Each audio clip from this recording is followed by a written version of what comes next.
These are the 6 hacks to build self-discipline that it will carry you through hard days, distractions, and even failure. Let's dive into it. But before we move any further, you need to understand what real discipline is. Discipline is the ability to do something even when you don't feel like it. It's not the same as motivation, which comes and goes.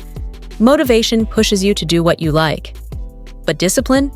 Discipline means sticking to what you need to do, like finishing homework or practicing a sport, even if you don't want to in the moment.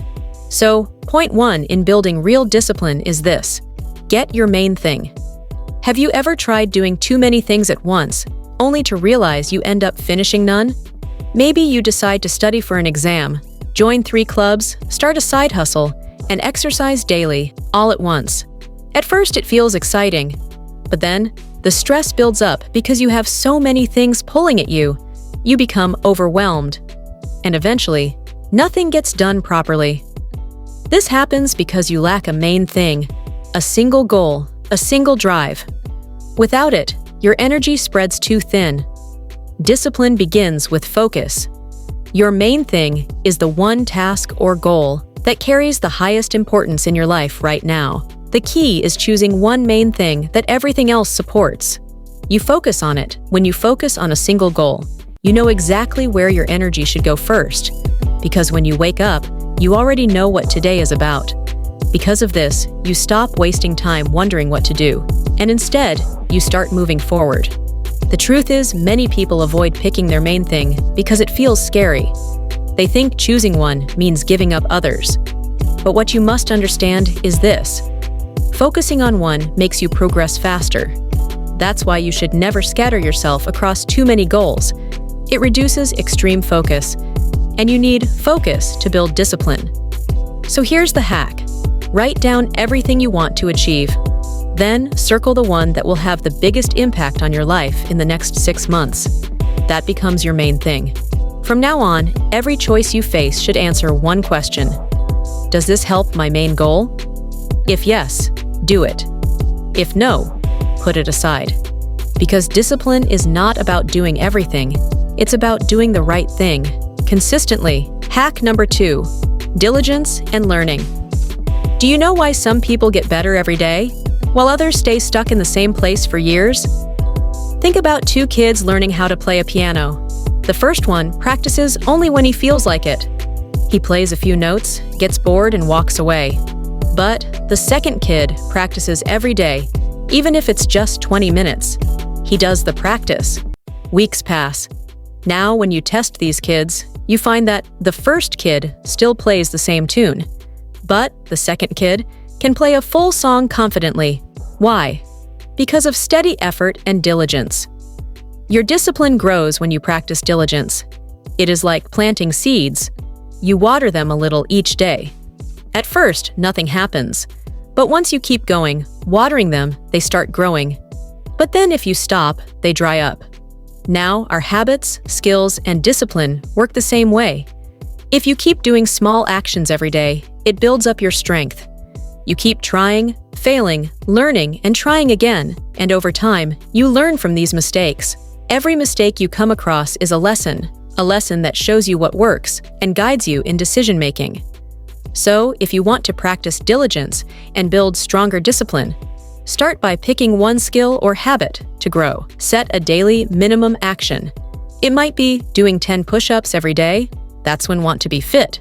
Or you can start reading for 15 minutes if you want to get more knowledge. Do it every day and write all this in a journal. What you have learned, even the mistakes. Now, by the end of every week, you make a review, analyze. In this way, you will be practicing diligence, learning, and building your self-discipline at the same time. However, you must also learn this next point to build discipline. Which brings us to the third hack. Know your weakness and strengths. Real discipline involves working smart, not forcing yourself hard. And that starts with knowing your strengths and weaknesses.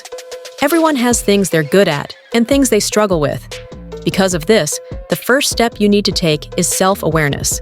See clearly what helps you and what holds you back, because if you get to knowing your strengths, it becomes easier to use them. If you have strengths in focusing well, then tackle big tasks first. If you're creative enough, solve problems in your own way. Stop forcing routines that don't fit you. Just understand your strengths and use them. But also, weaknesses matter too. They're not flaws to hide, they're signs of where you need support. For example, if you're bad with time, you can manage it. Then you start using schedules or alarms to stay on track. But also, you need to be consistent if you're building discipline. Don't mind about being perfect, because perfection comes over time. You'll always face challenges because of your weaknesses. But when you understand them through self-awareness, it will be manageable. First of all, you need to write down all of your strengths and weaknesses. Put it on paper. Then plan your work around it. Use your strengths as tools. Lean on them to stay disciplined. For example, if you're good at planning, use schedules to stay on track. In this way, you're using your strengths as tools and staying disciplined. Then, handle your weaknesses. Instead of ignoring them, build systems or a structured way on how to go around them. Let's say if procrastination is your weakness, the system would be breaking your work into smaller portions. Now when you start, it becomes easy. And setting a deadline for the work. That would be a system for procrastination. Systems are just ways of doing things that make success easier. Now by doing this, we'll turn your handling your weakness and strengths and building discipline. But then, understanding only this hack isn't enough to build discipline. So this next hack is more powerful. Find disciplined people. Your environment can literally break your self-discipline. The people you spend time with directly influence your habits and your mindset. It might be your classmates, your coworkers, or your family. People with poor habits, procrastination, and lack of ambition can easily drag you down. Because energy is contagious, spending time with them can undo all your efforts. It can take you to be an indisciplined person again. So be careful with the kind of people you choose. On the other hand, if you hang out with disciplined peers, they inspire you to be consistent, responsible, and resilient. They even help you to avoid negative influences and encourage you to be more disciplined. Because of this, finding disciplined people is one of the most powerful hacks you should consider if you want to strengthen your own self-control. You are the average of the 5 people you spend most of your time with. So being around such disciplined people allows you to adopt their routines, attitudes, and standards for yourself, because relationship is contagious. So what should you do to implement this? Start by making a list. Note down those people who inspire you with their discipline. 2. Join their groups or networks, the places where they spend time, so that you can learn and adopt their lifestyles, their energy. At least each week, set a goal to learn something new from them. It could be how to solve life challenges, or how to plan for your life. Anything that can help you in the long run. Because being successful requires you to learn something new every day. So surrounding yourself with the right influences, you will have a system where discipline grows automatically. Hack 5. Embrace failure and learn through pain.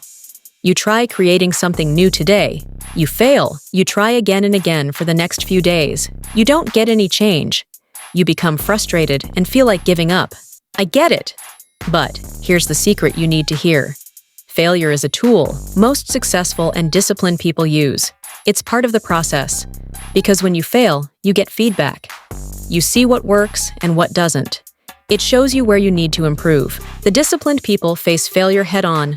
They embrace it. They understand that pain and mistakes are temporary, while the lessons they provide are permanent.